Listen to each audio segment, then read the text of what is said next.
Magandang araw po mga kapuntos, at sa araw na ito po meron po akong tampok na video para sa inyo at sana ay magustuhan ninyo. Kaya sa mga bago pa po sa aming channel, please po don't forget to hit the subscribe button at ang notification bell para maging notified kayo sa bawat video na ilalabas ko sa channel na ito. At bilang kahilingan po ng punto por punto team at naway maintindihan po ninyo, sana po wag nyo pong i-skip yung mga ads sa aming mga video. Sa maliit na bagay na po na yan, malaking tulong po yan sa ating programa at sa ating ministry. Sana po maunawaan po ninyo. Maraming salamat po, kaya wag na po natin patagalin. Simulan na po natin.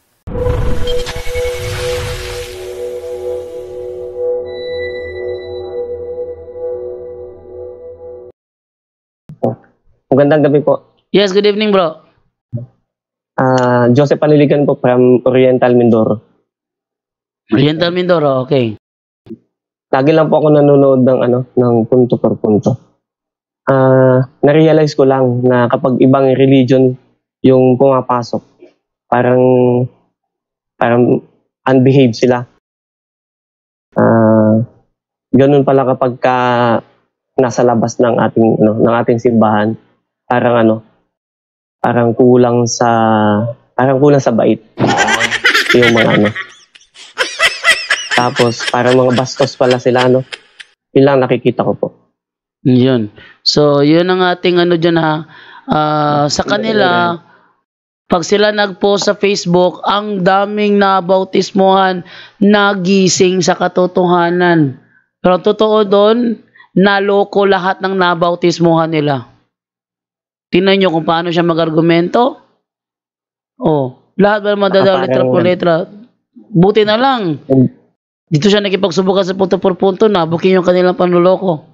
Okay na ba yung Brother Joseph?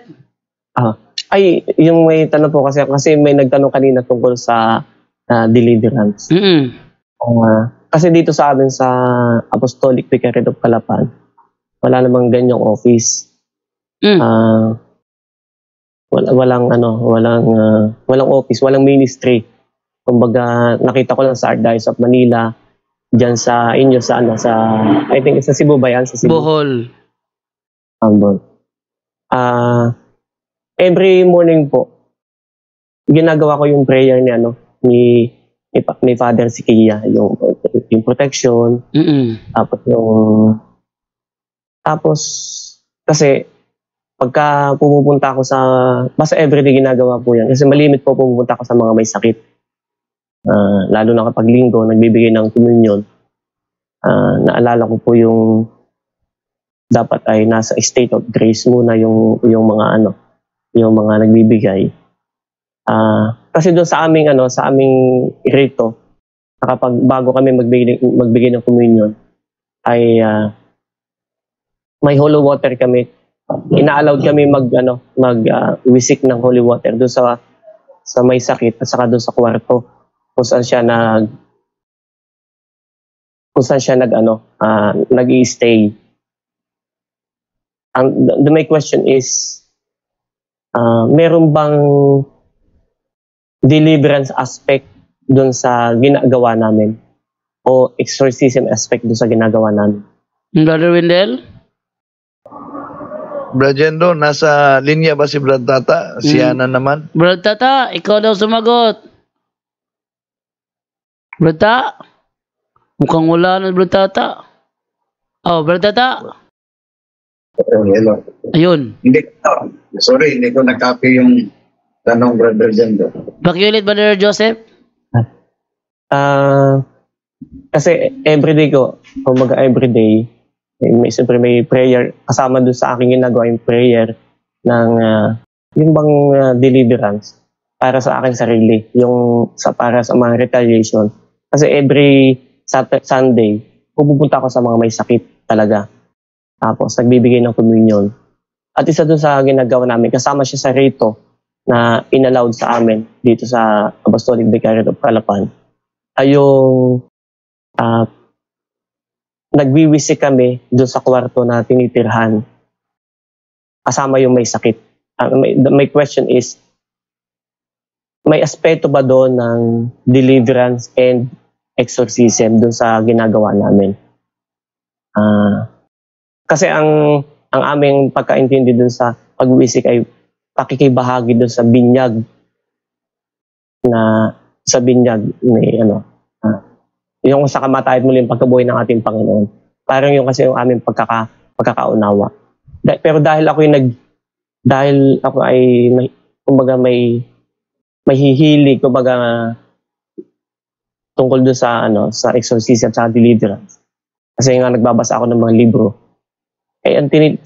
Bang nakikita ko na bahagi yon nung aming ginagawa ay may aspeto siya ng deliverance, exorcism. Pero hindi po ako sure. Ang tanong ko yun, meron po ba doon? Kasi kasama, bago kami magbigay, may sprinkling kami ng holy water. Yun po. Kaya, so, ibig sabihin, ano po kayo, tabag po kayo, brother, yung minister? Lay minister. So, magbigay kayo ng communion sa may sakit. Opo. Then, tapos mag-bless po kayo ng holy water? Kasama po siya doon sa aming rito na inallowed sa amin ng aming diocese. Bago kami naandun yung magsisimula magbibisik muna kami ng siyempre sign of the cross, then after that pagbibisik ng banal na tubig kung may sakit, at saka doon sa kwarto kung saan siya naandun. Then after that naandun yung pag-amin sa kasalanan, then pagbasa ng Biblia, then ama namin, then yung pagbibigay na ng communion. Yun yung kasi yung aming ginagawa. Ang sinunod ninyo ang yung rito ng yung Rito po ito na inala-allowed sa inyong parokya. Dito po sa Apostolic Vicariate of Calapan. So, anong intention sa rito? Pag-bless lang o pag-cast out? Sa prayer, sa rito? Pag-bless lang po, pag-bless. Kasi ang content ay nawa ang tubig nito ay maging kasangkapan doon sa pag-alala doon sa binyag. Yung okay. So, pero dahil ako ay kumbaga mahilig ako dun sa ganito. Tapos sa amin kasi sa parish walang mahilig dun na nagbabasa, gumagamit ng libro. Even yung mga prayer ni Father Sikia, etc. Walang may ganong hilig. So pag ginagawa ko yon, parang may ibang intention, kasi ang akin siyempre yung retaliation. Kasi everyday naman nagdadasal ako to protect my family, protektahan din ako. Gano'n. Kasi nga po, ang pinupuntahan ko may sakit. At siyempre, sige, Brother Win. Yes po. Go ahead, Brother Win, go ahead. Yung bilang lay minister, bro, yun lang pinahintulot sa parish priest at diocese mo ang gawin mo.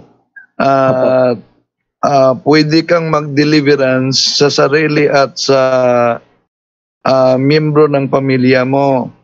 No?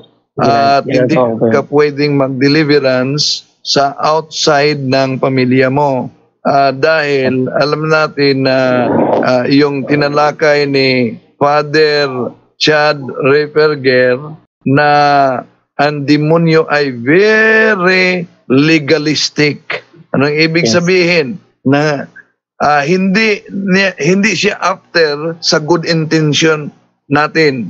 After siya sa legality, kung hanggang saan ang authority natin. Walang pagkakaiba yan sa alang lisensya at permit to carry. Pero ang intention mo ay dinala ko itong barel para sa pagdipinsa sa aking sarili. So, yun ay good intention. Pero sa paghuli na sa legality, wala pong kinalaman yung good intention. Kailangan legal talaga ang dala. Ganon din ang deliverance. Kailangan under sa Office of Exorcism o kaya'y under sa office of the bishop. Brother Dwayne. Opo, naunawaan ko naman po yun. Yung ganong ano, kasi nga, kumbaga madami na akong seminar, tapos lagi din ako nakikinig kay Father Siquia. And siyempre, yung mga nagbabasa din ako ng libro niya.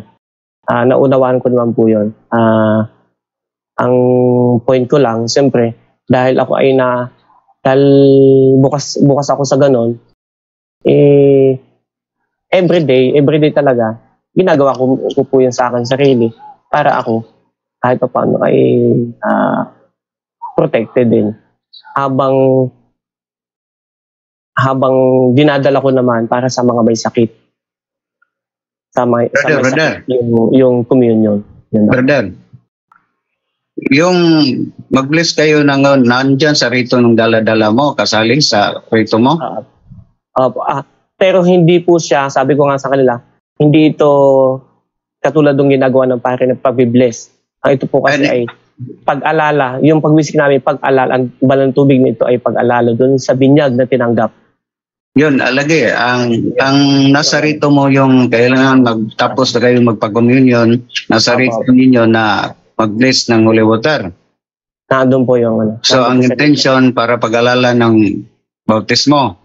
Apo. Babasahin ko po yung... So, hindi intention na mag-deliverance po kayo. Hindi po yan.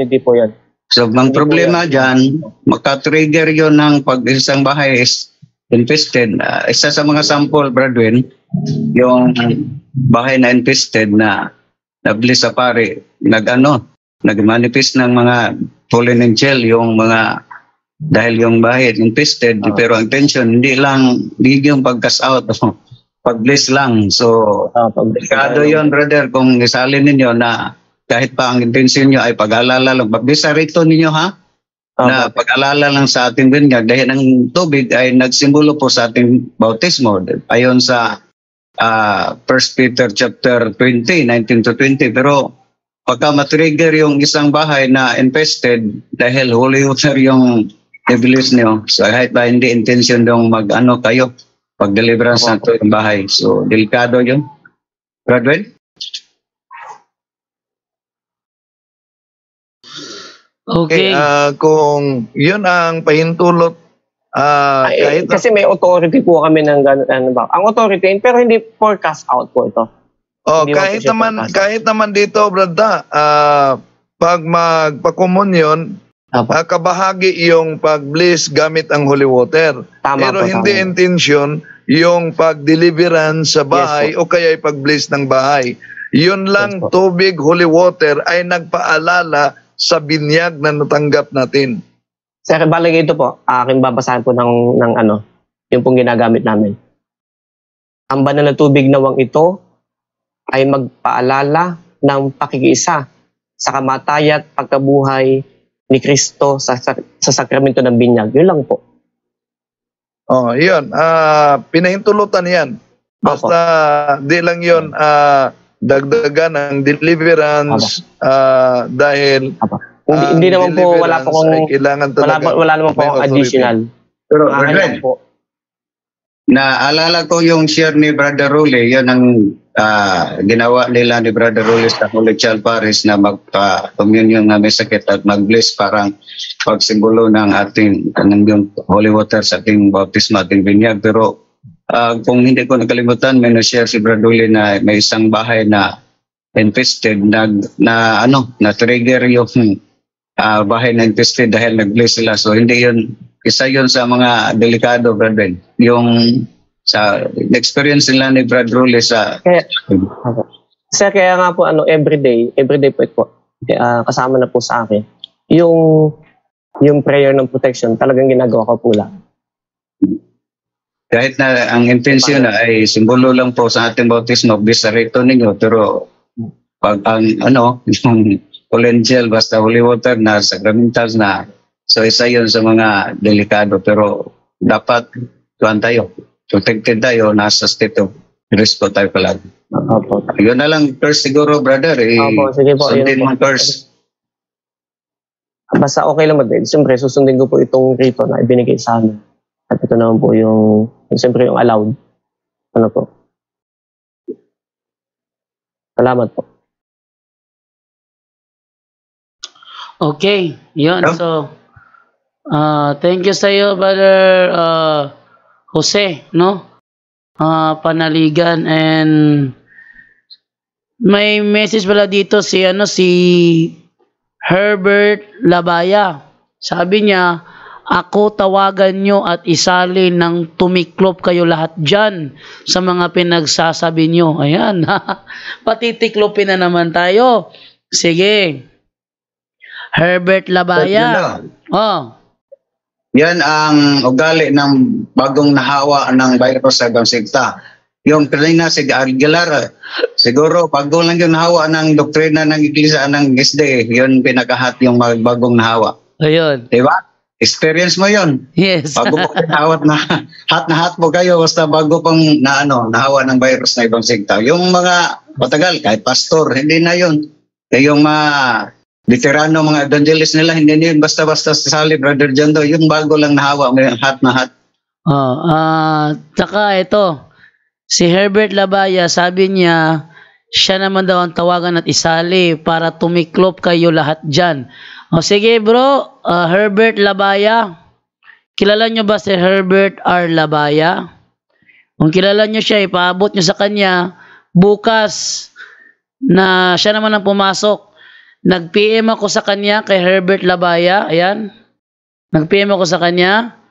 At bukas, isi-send ko dito ang Zoom link sa kanya. Pakisabi kay Herbert R. Labaya, bukas, siya naman ang makipagsubukan, gaya ng ginawa ngayon ni Edwin X. Aguilar. Labas yung mukha, ha? At pag ikaw ay kumontra sa aming sagot, kailangan mong sumagot pag ikaw'y tinatanong. For clarification naman, para hindi ka naman umuwing butata, no? Herbert Labaya, nanonood ka ba ngayon hanggang ngayon? Nanonood ka? Nag-PM ako sa iyo, ang sabi ko, sige bukas, ikaw naman ang pumasok at dito ko isi-send ang Zoom link sa iyo bukas. Yeah, Herbert Labaya, be ready for tomorrow. Okay? At alas 10 na po ng gabi, alas 10:14 na. So wala na po tayong oras, no? Pasalamat na lang tayo, Brother Aljan Bagatnan, ikaw muna mauna, bro. Yes, Brother Janlo. At bago ako magpasalamat, Brother Janlo, at humingi po na ako ng dispensa na sa lahat ng mga 721 dyan na hindi ako nakapag-live ngayong gabi kasi meron tayong nag-problema sa internet natin. O hindi sa internet, no, kasi nakapasok naman ako dito sa Zoom sa cellphone ko. Baka sa computer talaga, Brother Janlo. Ayan, no, so pasensya na po kayo kung hindi pa ako nakapag-live. Thank you so much din, no, sa lahat ng patuloy na sumusuporta kay Mr. 721 Catholic. Ayun, at sa lahat ng punto per punto team. At naway huwag kayo magsawang sumuporta sa bawat channel ng makasamahan dito sa punto per punto. At no, thank you so much. At sana kahit di pa ako nakapag-live, sana huwag niyo pong kalimutang bisitahin ang channel ni Mr. 721 Catholic. Ito po si Mr. 721 Catholic, ang inyong lingkod at kapanalig. Back to you, Brother Janlo. Okay, bigyan naman natin kay Brother Romel. Romel Palma. Yes, bro. Narinig ba ako? Okay, go ahead, bro. Yes, maraming salamat po na sa walang sawang nagsusubaybay at nagsusuporta po at patuloy po kayo mga kapatid na magbahagi po ng ating programa na ating pong nalalaman. God bless po sa lahat. Okay, and then meron akong iniimbitahan din bukas pumasok makipagsubukan din si Ruel Cabizares. Sabi niya, Bro Jando, saan mo nabasa na tawagin Ama, Father, ang inyong kaparian salungat sa Mateo 23:9? Sige, pasok ka bukas ng gabi at ilantad mo ang ebidensya na salungat sa 23:9 na tawaging Father ang pare. Sige ha? Labas mo yan. Bukas, invited ka bukas. Ruel Cabizares. Invited ka bukas ng gabi. May tanong po ako, bakit po kayo may misa, purgatorio, pagdasal sa patay? Ating chatan to. Si Ayin Palalares, Fradjaw. Ayun. Sige. Nag-chat ako sa inyo ha. Bukas, invited ka. Yan, para hindi kayo hanggang comment section lang. So, maglalagay ako bukas sa mga chinatan ko ngayon ng Zoom link. Kaya be ready for tomorrow. Pumasok ka po sa Zoom. Ayun. Ayan, sige. Bukas ng gabi. Dahil last 10:14 na. Okay, thank you naman, Brother John Rico naman. Yes, good, yun, no? Maraming salamat sa lahat, no? Una sa Panginoon. At syempre sa mga supporters na wala pong sawa, no? Na talagang nandyan. Kung ika nga, umulan, bumagyo, umaraw, uminit, nandyan pa rin po kayo, no? Kahit minsan yung mga pumapasok, nakakaano na, pero patuloy pa rin yung suporta nyo. So maraming salamat po sa inyong lahat. And God bless us all. Okay, meron pa akong isang dito. Ay, bakit di makita? Ba't hindi makita? Tama naman yung spelling. Glenn Acosta Tanga. Tama naman yung spelling, ba't hindi ko makita? Okay, so tinang ko lang sino yung mga kumontra sa comment section. Bukas kayo lahat na kumontra, invited kayo sa ating punto por punto Bible study. No, magipagsubukan kayo tomorrow. Fernando, Yes. may concern po ako dahil baka may meeting po kami sa bukas kay Brad Wendell. Nandiyan pa Brother Wendell.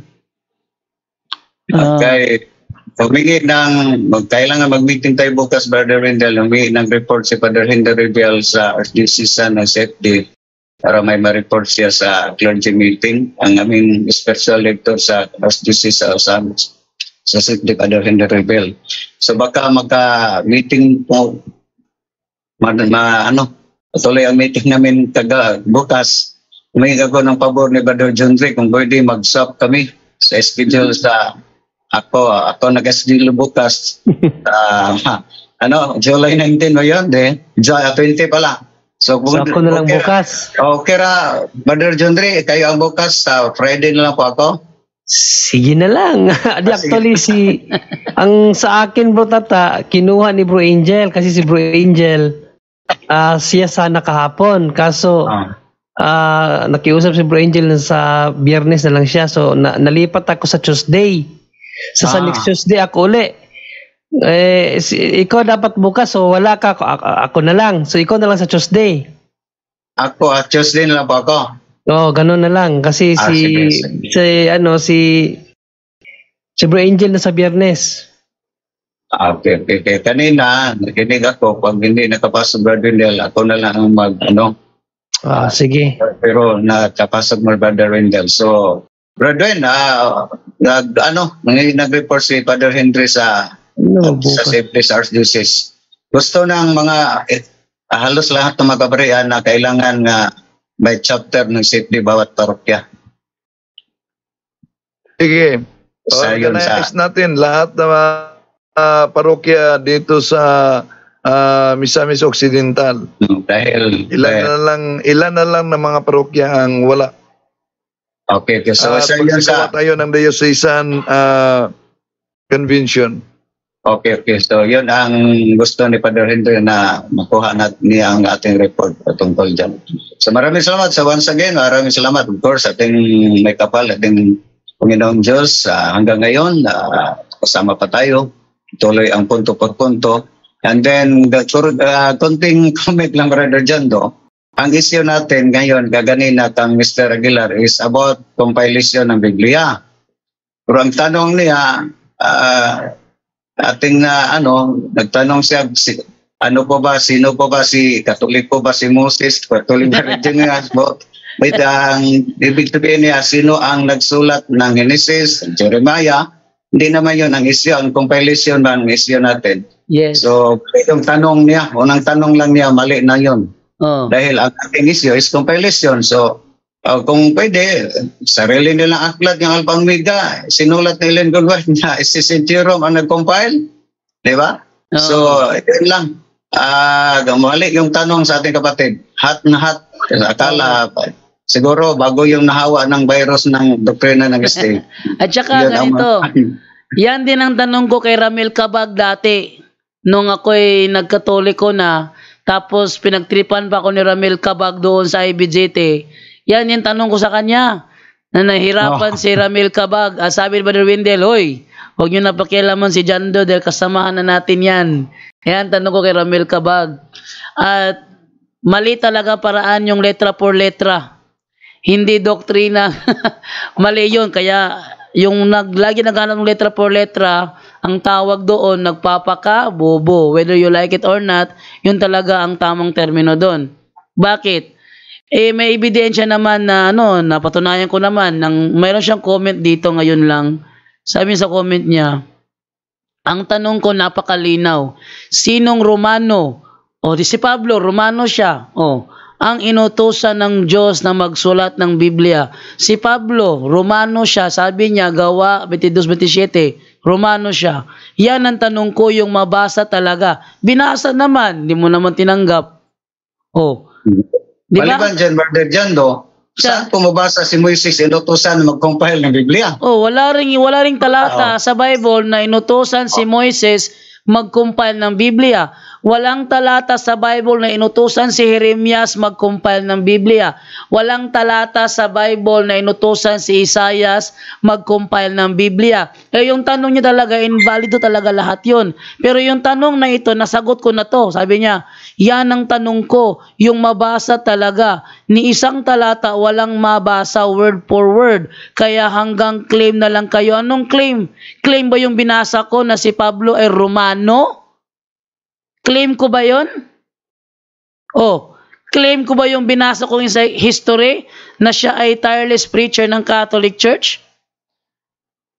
Claim ko ba yun? Kung claim ko lang, walang mababasa gaya ng sabi mo. Seventh-day Adventist nagsimula sa Genesis 2:3. Yun ang kasinungalingan. Hindi kami ganyan. At Brother Jando, ulitin ko, sa punto por punto, ang talakayan dito, pag kami tinanong, kami sasagot. Pag kayo kumontra, kami naman ang magtatanong sa inyo for clarification. Hindi pwede na kayo'y umiwas dahil hindi naman ito'y sa pagitan ninyo at namin, kundi may mga nanonood na nagtitimbang ng mga argumento natin. Kaya kung kayo'y umiiwas sa aming katanungan, nakikita ng mga karamihan na kayo ang nabubutata. Tandaan nyo yan, Brother Tata. Okay, maraming salamat. So, humingi ko ng letter for letter. Salamat, Brother Jando. Sa 10 nakasubaybay sa Game Live. Letter for letter yun. 10 lang. At saka, sana patuloy kayo mag-subscribe sa bawat na channel sa amin, sa Punto por Punto, sa lahat nating kasamahan. Especially yung sa ating pagsisulat sa katotohanan. Letter for letter kami humingi ng tulong pagsuporta. Maraming salamat, Brother Jando. Back to you. Brother Dada, Yes. last Sunday, nakapag-program ka ba ng panaw o wala? Wala, nandun kami sa Cotabato, nag-replay lang yan. Kaya pala ako naghanap, wala akong makita. Okay. Nagpa-replay lang po ako ni Jober, kay nandun kami sa Cotabato. Okay na, so ayan po, bigyan naman natin, nakapag-thank you na si Aljan, si Brother Tata, Brother Romel, tsaka Brother Junre. Ayun, so sa lahat, thank you po sa inyong lahat. Brother Angel, andiyan ka po, Brother Angel? Baka may gusto pasalamatan si Brother Angel. Yes, unang-una salamat po sa Diyos, no? Sana marami po tayong natutunan, no? Yung topic ni Bro Wendell, napakaganda rin, at lahat po ng mga ngayon, mga nakinig, sana marami tayong natutunan. At isa lang, pakiusap sa mga sulpot na gustong makipagtalakayan, no? Tandaan po natin, no? Isa-isa lang, no? Tapos ayusin mo muna yung isang tanong, dapat isettle natin yon, no? Ganito po kasi proseso nun. Pag may pagtala kayo dito, magtatanong lang muna kayo, no? May isang tanong, kailangan settle muna natin yun. Ang nangyari kanina, patalon-talon. So magtatanong siya ng isang tanong, hindi ka pa tapos sumagot, may gustong isingit na ibang tanong. So hindi po gano'n mga kapatid na nakikinig, no? Kung gusto magpagtala kayo, okay lang po yan. Pero siguraduhin nyo nasa kaayusan, no? So pag nagtanong kayo, sumagot, hintayin nyo muna yung sagot matapos. Pagkatapos nun, kaya dapat talaga may moderator dyan, kaya dapat may oras, bro, eh. Pagkatapos yung sumagot, mga kapatid na ibang sekta, diyan sa ka pa lang magsabing kung tumututol ka, at ang isang pinaka-importante, dapat handa ka pong magpatanong. Okay? Handa ka magpatanong kung bakit ka tumututol. And one issue at a time. One topic at a time, one issue at a time, one question at a time, no? Para nasa kaayusan po tayo. At naway, marami po tayong natutunan ngayong gabi ito. So next time po, bukas, kapag may nagtanong uli ng ibang sekta, please ilagay natin sa kaayusan. One question at a time. Hintayin sumagot ang kusino man. And then pag may tutol, dapat, ito yung pinaka-importante kanina, tinatanong yung si Chris. Wala. Hindi siya nagpapatanong, pero siya tanong ng tanong. Tutol, pero ayaw magpatanong. Hindi po ganon. Kasi pag tumutol ka, pag sinabi mong mali, sisiguraduhin mo, may isa kang tama na sagot. May alam ka na tama. So, ganun lang po proseso, no? So, salamat sa lahat ng mga nanonood ngayon. At don't forget to share, like this channel, no? So, to God be the glory. Salamat po. Back to you, bro, Jando. At saka sabi dito ni Edwin X. Aguilar, hindi napatunayan ni Jando, challenge Jando. Ano yun? Challenge Jando. Basa kung may mabasa ka word for word, ibigay nyo sa akin, ha? Oy, kahit na anong sabihin mong letra por letra, gaya ng sabi ko, kabobohan ng letra por letra, kabobohan ng word for word. Bakit? Wala kang mababasa sa Biblia rin letra por letra na 1844 si Kristo pumasok sa heavenly sanctuary at naglinis. Yan, ha? Doktrina nyo yan. Wala ka rin mababasa sa Biblia word for word, letra por letra na may greeting sa mga apostol na Happy Sabbath. Wala rin. Kaya yung letra por letra mo, kabubuhan yan whether you like it or not. Kaya nga tayo sa punto por punto, ang daming nanonood dahil dito, straight to the point talaga kami rito. Tingnan nyo yung mga liliit ng viewers. Bakit? Pinagloloko nyo kasi mga nanonood eh. Nadidetect yan ng mga viewers. Tandaan ninyo once sila niloko ninyo, nadidetect yan ng mga viewers. At pag nadetect nila na lokohan ng ang programang ito, iiwanan ka nyan. Lalayuan kayo nyan. Nakinig pa siya ngayon, Brother Jando? Ha? Nakinig pa si Aguilar? Yes, Yun ang hanapin natin sa letra por letra. Saan mabasa sa Biblia si Ellen Goldwhite ay pagpita, letra por letra. Ayan, letra por letra rin. Na si Ellen Goldwhite ay piniling propeta. Wala kang mababasang ganon. Kahit na anong gawin mo. At saka, tanggapin mo man o hindi. Majority sa nanonood ngayon, alam nilang napatunayan ko, ayaw mo lang tanggapin. Kaya, hindi ko problema yun. Pasensya ka na. So hanggang dito na lamang po tayo. At least ako'y kampante na natindigan ko. May nabasa ako na si Pablo, Apostol Pablo, ay tireless preacher of the Catholic Church. Hindi ko claim yun. Binasa ko yun. Tapos siya ay Romanong preacher sa Katoliko. Hindi Romano-Katoliko. O yun. Ebidensya na hindi ako nagsisinungaling. Sa Romano-Katoliko inilibing si Apostol Pablo. Hindi sa Seventh-day Adventist Church. Yan na. Ebidensya yan. Si Apostol Pablo inilibing sa Romano-Katoliko at hindi sa Seventh-day Adventist Church. Kaya yung aking aking napatunayan ko. Kung ayaw niyang tanggapin, siya lang ang ayaw tumanggap. Pero yung mga nanonood, tanggap nila. Bye-bye. Okay? Kukunin ko yung mga kumontra sa comment section. Tapos, chat-chatan ko kayo, sa mga kumontra sa comment section, expect na kayo na ako'y maglalagay ng Zoom link sa inyong messenger. Kaya kung kayo willing pumasok bukas at hindi kayo matakot, pasok lang kayo.